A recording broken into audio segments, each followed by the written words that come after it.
So it's incredible what your body can do in that relatively short period of time.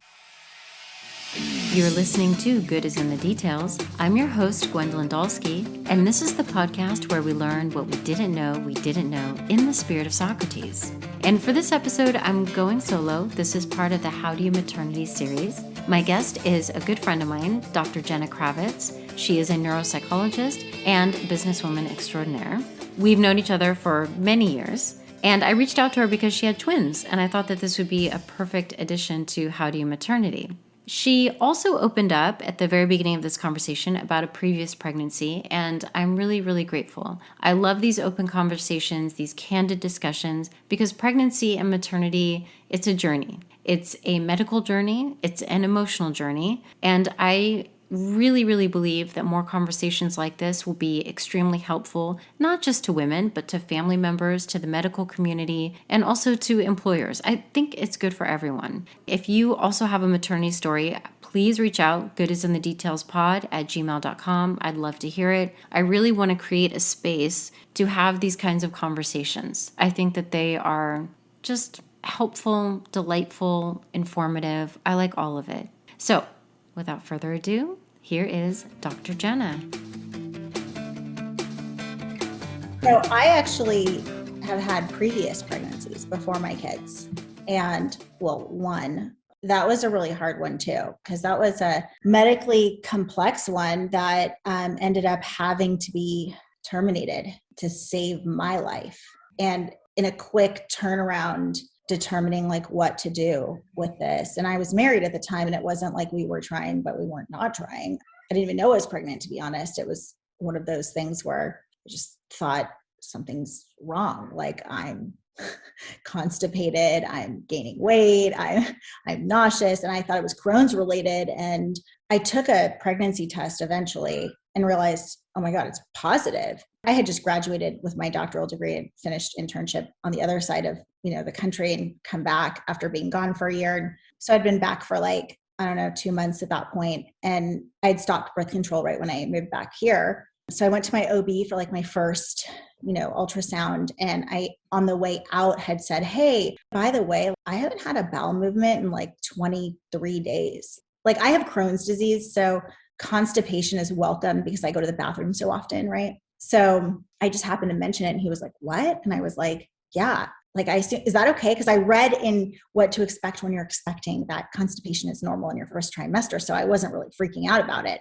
And he was like, yeah, no, that's not normal. So he then sent me from his office to a GI doctor that I didn't know, because my GI had moved across the country. So I was looking for a new Crohn's doctor at the time, but I didn't have one yet. So he's like, go see this guy. So I went to his office from there. That guy saw me, did a rectal exam, was like, you don't even have a stool in your rectum. Something's very wrong. From there, sent me to a colorectal surgeon all on the same day. Mm-hmm. And the surgeon was like, I think you have a blockage because I don't feel anything, but you're very bloated and you're obviously pregnant. I was about 7 weeks along. I went home and they said, well, we need to do a CT, but you're pregnant. And so we can't do a CT scan, but we need to know if there's a blockage because that would determine whether you can actually carry this pregnancy. And basically my whole team that saw me that day ended up meeting with the ethics committee at the hospital and trying to figure out what to do with me. It came to the conclusion that, I should have some imaging to see what was going on. And so we did the imaging the next day, and there was a full stricture, a full blockage of my colon. And they basically said, if you don't have this surgically removed, you're going to die of toxicity and the baby's not going to make it. So you're going to have a D&C because we have to remove a large part of your colon. And so I went in the next morning for a D&C. And then the next morning after that, I was taken in for emergency surgery to remove the first part of my colon, the first big surgery I'd had. And I didn't even have a chance to grieve. Yeah. It was I don't know, so it happened so long ago. It was 2006. So how old were you? And is it okay if we just start with that? Is that okay? Yeah, no, of course. Okay. Good Lord. I mean, so wait, so how old are you? I was 27 at the time. I'd been married for a couple of years. I was 27 and I was excited to be pregnant. I had never been pregnant before. And so it happened easily. It happened quickly and we were excited. And then, went to the doctor and And I think at the time they told me I was measuring like 6 or 7 weeks, but there wasn't a very strong heartbeat. So they weren't sure it was going to be a viable pregnancy, but they weren't quite sure because my periods were irregular. So they weren't quite sure how far along I was. And so it was like anyone's best guess. But, at that point, because I'd clearly had a stricture, like something was blocked, at that point, they chose to prioritize my health over the fetus's health and put me through some imaging to see what was wrong and make those, emergent decisions. So wait, you find out that you're pregnant, and then within the same day you're saying, and by the way, I'm not going to the bathroom. Right. Like, by the way, like when I'm at my first ultrasound. So you find out you're pregnant, and then you find out that you can no longer be pregnant to save your life. So what is the time span? Is it a day? Is it 2 days? Well, so I found out I was pregnant, and then it was probably, maybe I went to the doctor like 4 or 5 days later, whenever they could get me in, right? So it wasn't right away. I remember there was like a weekend in between. I went to the doctor early in the morning, and then he sent me, by lunchtime, I was at a GI office, and by afternoon, I was at a colorectal surgeon's office. So it was all in the same day that I had gone from doctor to doctor to doctor. And then a decision was made that evening with an ethics committee. And I got a call at like 11 o'clock at night to come in. We're going to do some imaging. We're going to try to be as safe as we can, but we need to know why it is you're not going. That was the next day. And then by that afternoon, they were like, no, you can't live like this. You can become toxic. And so then the decision was made to terminate the pregnancy, and not by me necessarily. I mean, they asked me like, how are you feeling about it? But it wasn't like a choice, because the choice wasn't, you can keep the pregnancy and have the surgery. The choice was, there was no choice. You cannot have both. And one of them could potentially hurt you in the long term. Did you know that was a possibility since you had Crohn's? No, it never crossed my mind. No. I didn't know. Oh my goodness. And it was a fluke. When did it hit you? When did you grieve? That surgery was really complicated, and I ended up having an infection afterwards. And so that hospital stay was 3 weeks long when it should have been maybe like 5 days. I think that it probably was like easily 6 weeks later when things calmed down and I was home. And I remember we had put together, like my former husband and I had put together a basket of baby things to tell my mom at the time, this cute, like little baby things in a basket with a card, picture of the ultrasound, like congratulations kind of thing, which probably was too premature to do, but we were just so excited. Right. Mm-hmm. And I saw it in my mom's house. I think that was the first time like it hit me that, I never grieved about that. And then, well, let's fast forward to then, how did you get to the point where you started IVF? Because of this experience, what were the doctor's notes then that you could actually be pregnant? Like, is there anything that they had? Were you closely monitored then? And how did that work? So after they removed the first part of my colon, which was my sigmoid colon, I was healthy. I mean, I felt fine. And my Crohn's was well managed. And they basically said, you should have no problems getting pregnant again. Like, we didn't do anything that would prevent you from getting pregnant again or carrying a full-term pregnancy. In fact, a lot of women with IBD, inflammatory bowel disease, are healthier when they're pregnant. Your body produces sort of like a natural steroid, which is like a natural anti-inflammatory for your body. Even now, my GI doctor likes to joke, like when I don't feel well, he's like, any chance you can have another baby? Because I was actually really healthy during my pregnancies. They kind of said to me, you should have no problem. So I figured that I would take a little time and get better. And because I had a wound infection from that surgery, it took a long time for my incision across my belly to heal. So I didn't want to try and get pregnant again until that was completely closed. I waited about a year, and then we started trying again, and nothing happened, and nothing happened, and nothing happened.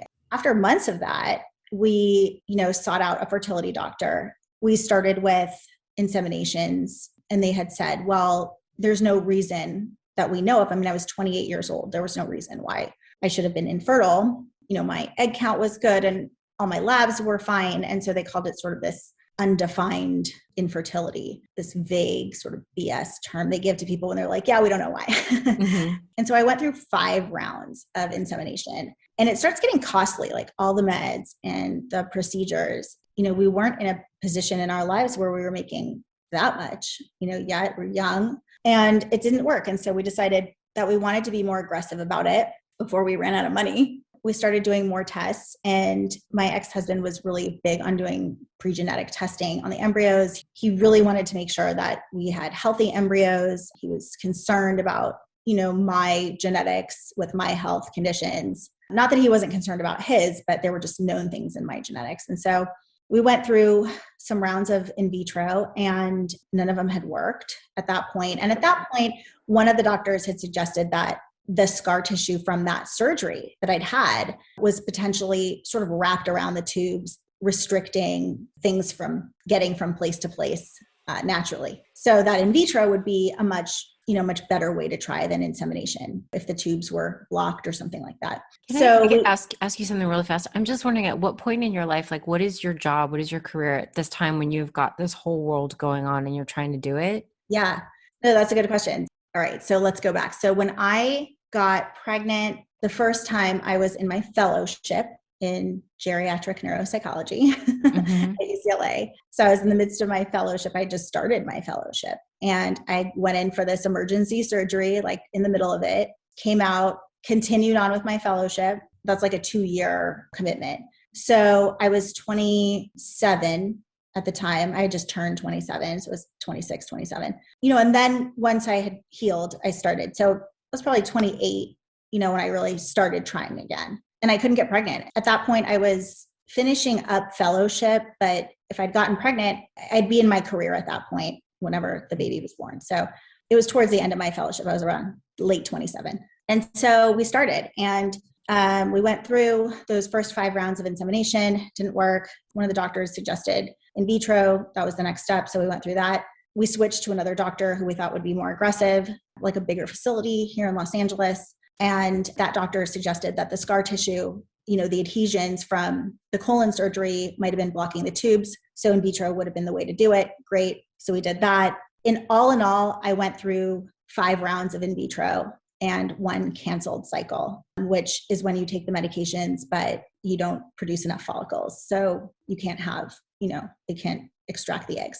They can't do the retrieval. All in all, I went through 5 cycles. It was almost like a 2-year, journey at that point. Yeah, that's what I was just wondering. How long? Yeah, So it was. What I'm interested in is that women do so much. Like, you're going about your career. Yeah. And women at the same time in the back of their mind are dealing with this pregnancy, with this completely radically changing body, because even though you're going through the cycles, I'm assuming you're getting injected with hormones and all sorts of stuff to prep your body. Yeah. I was injecting myself, right? Because most women will inject themselves, or their husband will help or something. My husband was not a needle fan, so I just did it myself. But yeah, you go through, and, there's specific instructions, and it's like, I used to think to myself, I'm not the first person who's gone through this, and I'm certainly not going to be the last person who's gone through this. I'd met a lot of women in online support groups who had been going through fertility for years, like way longer than I had been and much older than I was. It's not as common to see 27, 28-year-olds on a fertility journey,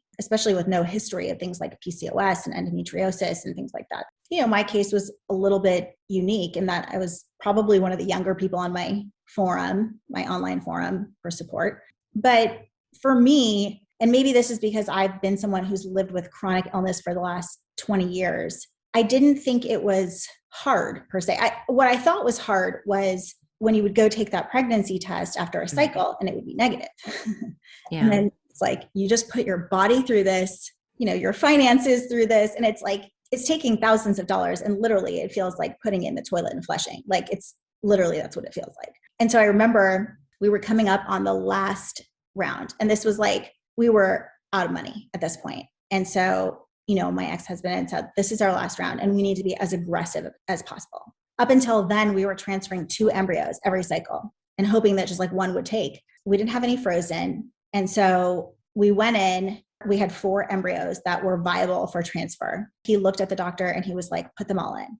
And the doctor was like, no, I can't do that. She's 29 years old. It's very risky. She's too young. You could be pregnant with all 4. And he was like, put all 4 of these effing embryos in her, or we will find someone else to do it. Like, we are out of money. Like, this is our last shot. And he was like, well, you're going to have to sign something that says if you get pregnant with all 4, that you're going to have to do selective reduction. And he was like, oh my God, I don't care. Put all 4 of them in. We're done. And so we transferred all 4. We didn't do any pre-genetic testing. I said, like, we're done with tampering with these embryos. Like, whatever we get is what we get. We put all 4 in, and I went home. And this is the craziest thing. So after you go through for infertility and you go through in vitro, you have very specific instructions to go home, and you have to lay flat or as flat as you can for, I think it's like 3 days. Okay.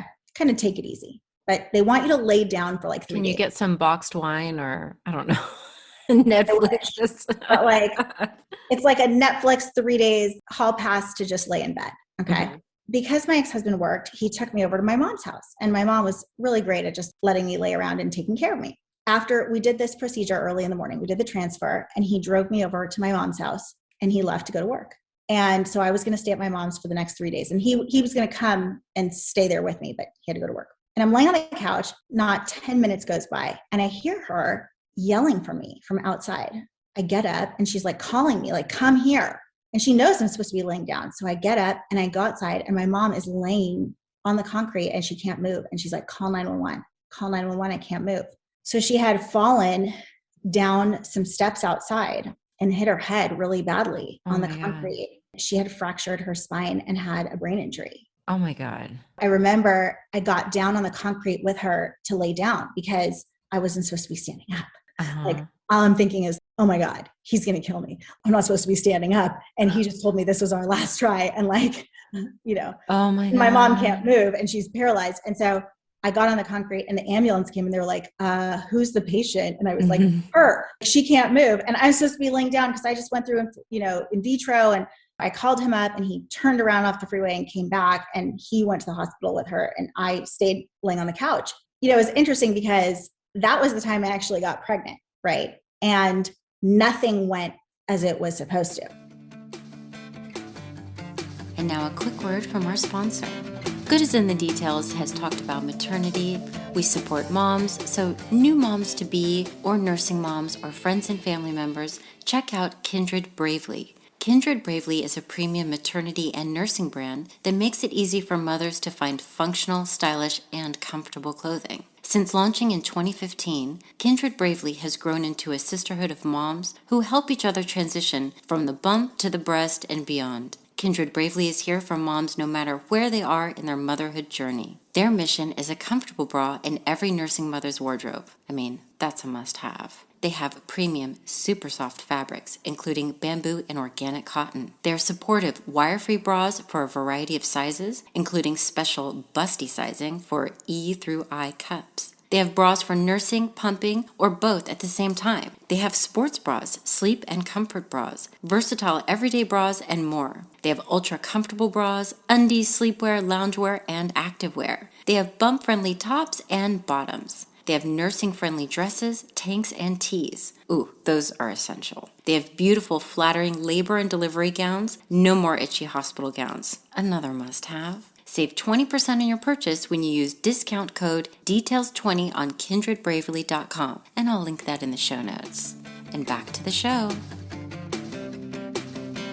Okay, that was the time that literally we didn't do anything the way that we were supposed to, and I had followed the rules every cycle. Okay, and I'm talking about Gwen from like the rules. Okay, so I don't know like how freely you want me to speak, but like, so for example. You go for it. Okay, so for example, even before you go in, right, the partner needs to go in and provide the sperm sample. And they tell you before the cycle, no jacuzzis, don't drink alcohol, don't smoke weed. Like these are just things that slow the sperm down.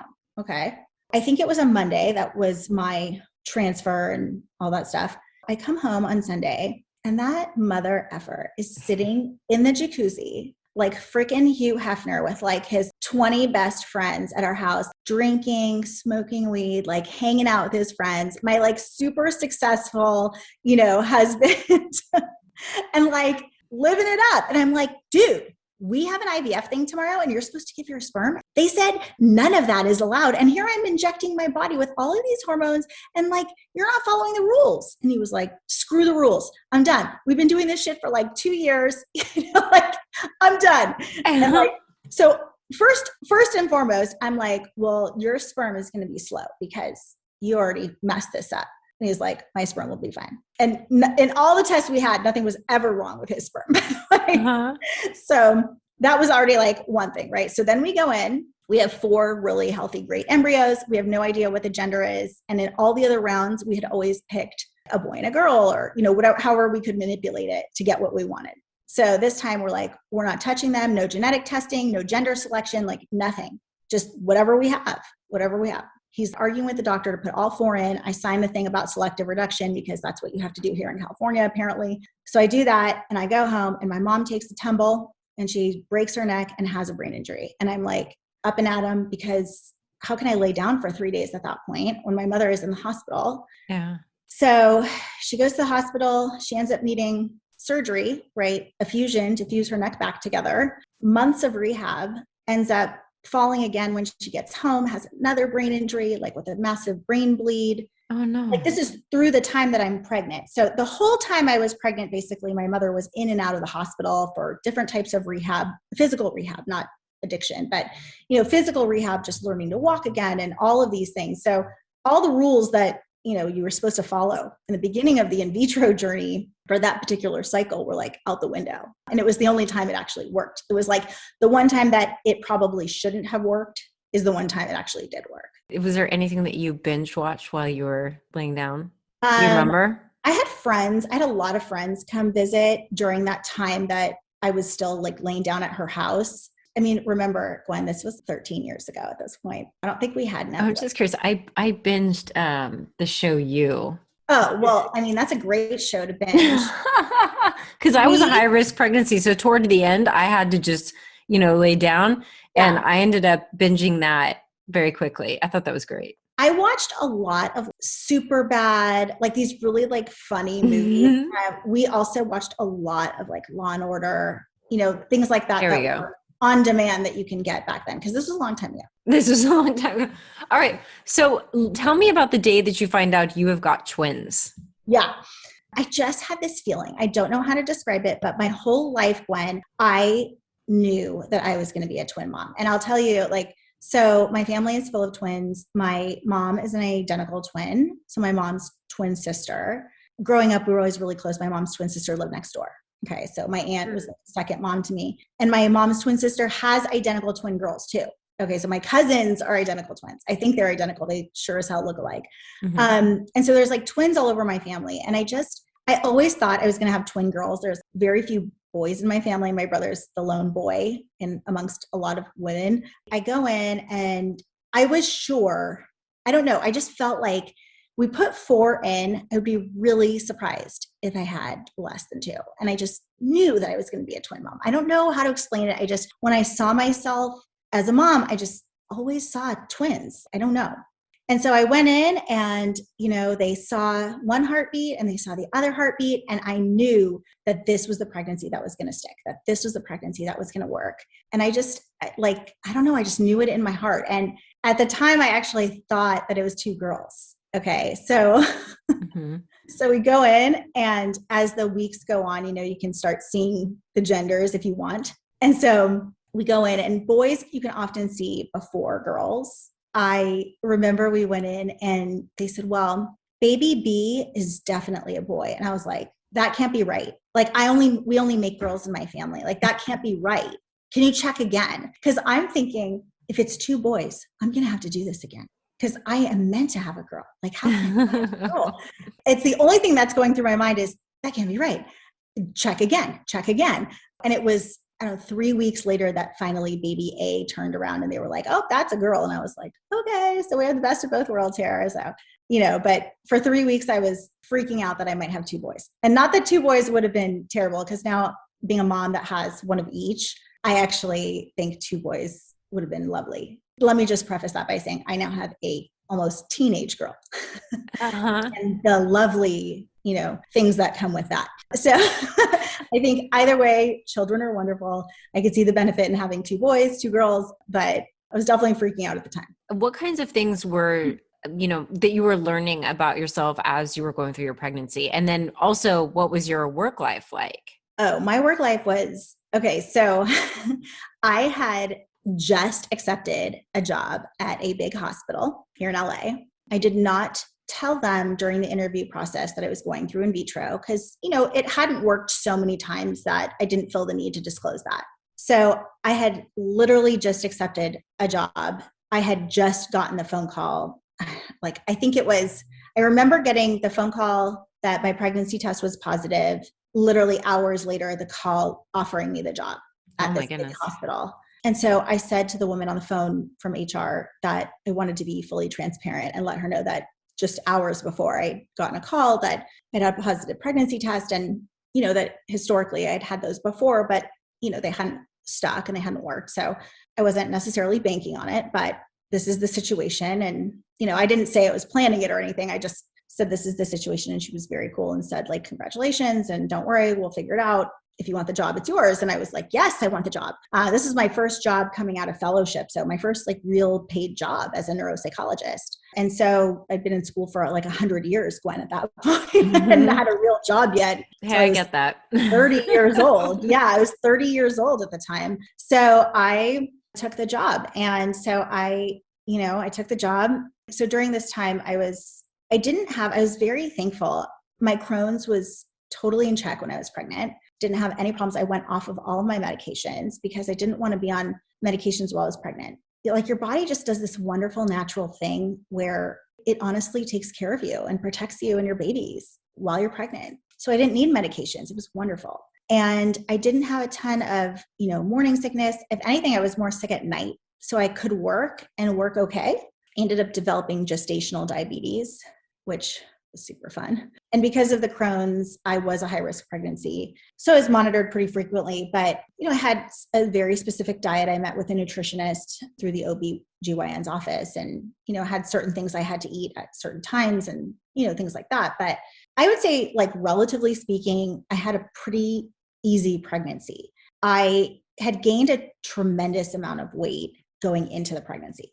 So during the fertility journey, those 2 years of going through that, I'd gained about 30 pounds. Yeah, those fertility drugs will do that. So I gained about 30 pounds going in. And then throughout the pregnancy, I'd gained about 40 more pounds with the two babies. So there were some things that happened to my body. Obviously, during the pregnancy, I started to show really early, when you have twins, it's not like you can hide it for that long. So I would say by 9 or 10 weeks, jeans did not fit, certain things before, I couldn't button, I could get them over my hips. I couldn't button. One day I was sitting in the elevator at work and I was seeing patients. I was working a full-time schedule. And one time I was in the elevator at this big hospital, right? And this woman looks at me and I was maybe 5 to 6 months pregnant. And she's like, wow, you must be due any day now. Oh God. And I had this moment where I was, okay, how am I going to respond? And I was like, actually, I'm only 3 months along, but I have 10 babies in there. And she looked at me like I was, the octo mom. And I was thinking a stupid comment gets as stupid of a response, right? You don't say that to another woman. Yeah, I'm huge. You should never comment on a woman's body ever, ever, oh my God. It was, and another woman said this to me, you must be due any minute. And I was like, ew, no, I was only 5 or 6 months along, but I was already had a big belly, and it was a freakishly weird, huge belly. But as the pregnancy went on, it was harder and harder to work because I drove a decent amount of time on the freeway. The steering wheel just got further and further away, right? Yeah. So there was that. And then secondly, I see patients, a lot of what I do involves sitting down. It was getting harder to sit for that long. It was a lot of weight to sit. And so that got harder until the end when I literally looked like a freak show. The night before I delivered, which I didn't know was the night before I delivered because it wasn't planned. I remember we went to Costco because we were going to buy a camera because we didn't have a normal camera. And this was before iPhones, by the way. So didn't have a camera phone. So we were going to get a camera. I remember when we went, my ex-husband said to me, there's so many people were looking at me and were wow. I was wearing a light blue tank top with black sweatpants that were just wide leg. And he said to me, Jen, you are more popular than if Brad Pitt and Angelina Jolie were here right now. People can't stop staring at you. Cause I was my stomach was freakishly huge. If I showed you pictures of that last day, it's wow, that is a big belly. And people would stop and be like, oh my God, like, when are you due? Like tomorrow? And I'd be like, I don't know, like I've got another 4 weeks, but who knows? I was 36 weeks at that point. So it's incredible what your body can do in that relatively short period of time. It is a short period of time. Okay, wait, I'm dying to know this one. What is it when the babies kick? Like, are they like sparring with each other? And you're telling me, like, what does that, because I know with one baby, it looks kind of bizarre to see the kicking and everything. So what did that look like for you? No, so fraternal babies are in their own sacks, right? Oh, So okay. they're in their own bags, right? So Dylan was over here, over on my right side and like up under my rib cage, and he was breech. So I had a head up in my ribs and a tush sort of sticking out of my stomach on the side. And then Ella was normal, right? With a head down below and a tush up here. The kicks were like different ways, because the feet were different ways, like a pair of shoes, how the shoes come in a box like this, right? So that's how kind of my babies were. Everything was just in different ways. And one of them was, Dylan was much smaller, and he was even born much smaller. And so he didn't move as much. There were times when I would sort of poke to just make sure he would move back when he was bigger, but if anything, like she moved the most, and he just kind of didn't move that much. And then what's so interesting is even after they were born, and even still to this day, the way they sleep is like he stays in one spot and he doesn't move much. And she is like this, like she's like an octopus and will just like move and flail around. Now, even today, like in her sleep, she's always been active in her sleep and he quiet. So it wasn't like a sparring match, but it looks pretty neat. Like when you see different things moving around. Like I remember one time, late in the pregnancy when my daughter kicked me in the ribs, and I was like, oh, okay. Hi. Yeah. Hello. And then what you just reminded me of when I was going through my pregnancy, of one of my girlfriends telling me, she's like, you'll get to a point where they're moving around and annoys you, but then later in the pregnancy, you'll poke because it's like, okay, wait, why aren't you moving? Why aren't you moving? You have to do that. So it's already on your mind of why aren't you moving? Well, and then I think it hits you at some point. Like for me, I thought to myself, I don't know if I'll ever be pregnant again, like towards the end of that. Yeah. And it was like, well, what if I'm never pregnant again? And this is like the last time I see this, right? And so you want to try and record it, and like you want to try and feel it as long as you can, or see it as long as you can. Because for me, I never had any more kids. That was the last time I got to see it and experience it. And I think like towards the end, that realization kind of made me sad, like put my hands on it when they would move and just kind of watch it and just amazement, I guess I'm curious about, when we said like it's on the job training almost for pregnancy, was there any kind of a shift in your body when you realized, okay, that's bizarre. I had no idea. Like for me, something as simple as I got skin tags all over my neck, and I did not know. Why didn't anybody mention that is a pregnancy symptom? And then also like flossing, and all of a sudden it's just bleeding, a complete mess. Yeah. So everybody had to tell me like, oh yeah, that's normal. But at first it just seems so bizarre. And I was just wondering, okay, what is going on here? So I did not get the skin tags. And I did not. And like a lot of women get like their nose kind of spreads, like, or their lips get really big. None of that happened to me. I had really bad pain in my pelvis, and like really bad. Like I thought it was debilitating, and I kept thinking like something's wrong. Am I losing the babies? And I kept going to the doctor, and she kept being like, that is your pelvis stretching to accommodate, these growing babies. And I would it was horrible. That pain of that stretching of the pelvis, which makes your hips wider to accommodate. That was for me, one of the things early on that hurt a lot. But the other thing that I had never had before, and only have ever had during pregnancy, which is shocking given my GI issues, is acid reflux. So actually the heartburn was the first symptom I ever had, even before my pregnancy test, that I was like, that's weird. Like I had like chest burning and thought, I've never had that. Like that feels awful. Looking back, it was like one of the first things that I realized something was different or off. So those were the only two things that like in the beginning changed a lot. I didn't have any of the other major, like I said, look, I had to go through so much to get pregnant that I was pretty happy that the pregnancy actually by itself was relatively smooth. Hey, I completely get that. I mean, I know that for me, I mean, my pregnancy was a surprise. In fact, I just was feeling very tired. And what happened was one day I was going to get in the shower and I caught a glimpse of myself in the mirror and I realized, oh, you look different. It did not even occur to me because I've been told my entire life that it wasn't a possibility. Did not even occur to me. So I took a pregnancy test. It came out positive. I call my friend who's a nurse. Hi, Caitlin, if you're listening to this. I'm like, what are the chances these things are wrong? Like I'm middle-aged. And she says, okay, you have a positive pregnancy test. Yeah. You have missed a period and you had unprotected sex. I think you're probably pregnant. And when I went to the doctor for the ultrasound and he did it, he said, you're almost out of your first trimester. So Oh my gosh. I know, I had no idea. But I was because I didn't know that I could, that even Yeah. I did have a bit of a difficulty with the pregnancy. Like my ankles like actually would go over my shoes. They swelled so much. But then what I started to do was just take a picture of my ankles and I would just like send them to different people.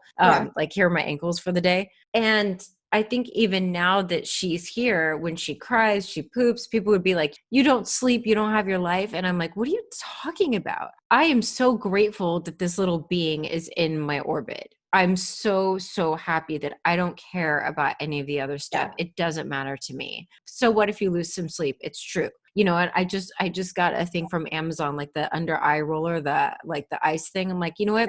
We can fix this. I don't need as much sleep. I'll just kind of put myself together because it's all worth it to have her here. It goes by fast too. And I know that sounds really cliche. By the way, I had horribly swollen ankles. Like the ankle swelling was real. Or how about like when you go to the gym and work out after you have babies and then you grab a jump rope and you pee yourself every time. Oh, yeah. Your bladder is weak because your pelvic floor is weak and no one told you about that one either. But also no one sent you to physical therapy, you know, after you had babies to fix your pelvic floor, because that's also not part of like the traditional treatment, even though in other countries it is. Like, I feel like, you know, it's interesting that you say that like the women's body, there is no handbook, right? From not only just from pregnancy, I feel like there's a lot of great resources for puberty. Like as a mom who has a child going through that, 2 children going through that, there's a lot of great resources, books and stuff like that. Like there's the basics of what to expect when you're expecting. Okay. Mm-hmm. But there's like things that I didn't know from like, I remember like the supplements, like how many thousands of supplements are there? And I would get so overwhelmed with which ones do I take? Like there's so many and I don't want to take that many, but like what brand and which one's the best? And is this one a scam? And all of that, right? And then when I went to go register for baby gifts, you walk into Babies R Us or wherever you go, I mean, that was it at the time. I remember there was a whole wall of bottles and Oh yeah. put the little gun down that you register for. I started crying and I left. And I didn't come back until I could come back with a friend who already had kids because I was so overwhelmed with how many choices there were. And like, I wasn't going to pick the right one. And then what I realized afterwards is that the truth is that it's nearly impossible to pick the right bottle or nipple for your baby in case you can't breastfeed, because you don't know what your baby will actually like until it's there. Like there's so many different things. Like I tried to breastfeed for as long as I could. And, you know, even just down to like the right pump or like yes, people can make recommendations, but when you try to do it on your own, you know, there's no good handbook. And now, look, when I was pregnant 13 years ago, there weren't like a ton of websites with information, but I'll take it a step further, Gwen, because last year I had a hysterectomy, which wasn't planned. It was emergent. My body started feeling really weird about 3.5, 4 months later. So I was getting the hot flashes and I was gaining weight and I was starting to get depressed. I had zero libido. All these things were happening that are not like me. I just had no energy. Like I could not wake up in the morning. Like I felt awful. Like I really felt awful. And I was like, what the hell is wrong with me? And I kept going to the doctor, my general practitioner, and saying, something's wrong. I think it's my thyroid. And everything was fine. And finally, he just ran every test you could imagine and called me and was like, your estradiol is like below 15. You're in menopause. So I had a hysterectomy where they kept my ovaries in so that I wouldn't fall into menopause. But there are some cases of women who will go into menopause because your ovaries rely also on blood flow from your uterus. And when they remove the uterus, there is a chance that your ovaries won't get sufficient blood flow, and then you will move faster towards menopause. Well, I have literally scoured the internet and books for like the right combination of hormones. And there's so many people who are, they'll give you opinions on bioidentical hormones and whether they're good for you or whether they cause cancer or whether you should take no hormones and just tough it out. Or there's so many opinions, okay, that even like all of it is so confusing and so overwhelming. And I've been on hormones. I ended up needing another surgery because I developed ovarian cysts from that. And I'm on nothing now. And I'm back to square one. And every night it's like I lay in bed and I'm looking at natural supplements for hot flashes, not natural supplements for this or that, because there is no handbook for the female's body. And I think the reason for that, Gwen, is because everybody's experience is a little bit different. Really. I think that's one of the problems, is that our bodies are so unique and so awesome that there simply cannot be one handbook, because our pregnancies are different, our puberties are different, our sexual experiences are different, our menopauses are different, our experience are just different. Like maybe we're that unique and that special that there just can't be one resource. I mean, there's some general resources, but it's not sufficient enough. Yeah. Well, that's one of the reasons why, I reached out to you and I wanted to even do this kind of mini series, is to just like, let's talk about it. Let's talk about women's bodies. Let's talk about what women's bodies go through. I mean, but at the end of the day, despite all of these things that our bodies go through, the one thing I could tell you is that we are super resilient. I mean, our bodies have made babies, cooked them up to term, spit them out, and went back to normal, or as normal as you can get. I mean, we are resilient creatures. And I'm always amazed by my body. I try not to be too hard on my own body. And whenever I touch my kids, I'll touch my son's ears because I love his ears. They're so soft. He's like, stop touching my ears. And I'm like, no, I made them. I cooked them. I made them. I actually made those with my body. So I'm allowed to touch anything I want on your body because I made those with my own body. Superhuman. Yeah, no, I'm amazed by what our bodies can do. And the fact that there's no handbook maybe makes it a little more confusing, but more exciting. And that's why we have each other, Exactly. I spent so much time in my youth being self-conscious of my body. And it honestly wasn't until going through a difficult pregnancy and then having my daughter that I have the self-esteem now that I wish I had had when I was in my 20s. Yeah. But now it's because of, like you said, I'm like, dude, I cranked out a baby when I was not supposed to. And I worked hard to get my body back. And I am feeling, I don't care about my age. I feel so much better. I feel amazed. I spent so much time being upset at the way my body wasn't. So self-conscious about trying to live up to a standard. And now I think cranking out a baby has made me think, oh no, this is what my body can do. I'm not going to look at it as trying to fit some other standard, but to be happy with, thank you for doing this, for allowing me to have this type of existence. Yeah. It takes a while to get there. It takes maturity and experience and years more than anything.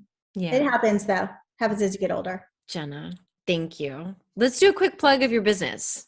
Well, so aside from my career, I run a big Rodan and Fields business and I love what I do. It started off as just a side gig and over the last 8 years has grown to a pretty significant business. So now I feel, super blessed to be able to work with thousands of people, do that from home nearly full time and alongside my other career. So yeah. And what is your Instagram so that people can get in touch with you? Yes, I am just Jena, JUSTJENA, just Jena. Jena, it's so good to see you. It's always so good. We need to see each other in person. I would love that. Okay. All right. We're going to do that. With all of our friends. Good is in the Details is produced by Dr. Gwendolyn Dolske and Rudy Sallow. If you would like to get in touch or if you'd like to sponsor a show, you can email us at goodisinthedetailspod@gmail.com or find us on Instagram, Good is in the Details Pod, and on Facebook, Good is in the Details Pod. If you'd like to support the show and get extra content, we also have a book club. Check us out on Patreon, patreon.com/goodisinthedetails, and I will link that in the show notes. Okay, much more coming up for season 3. Can't wait to share it. Until next time, bye.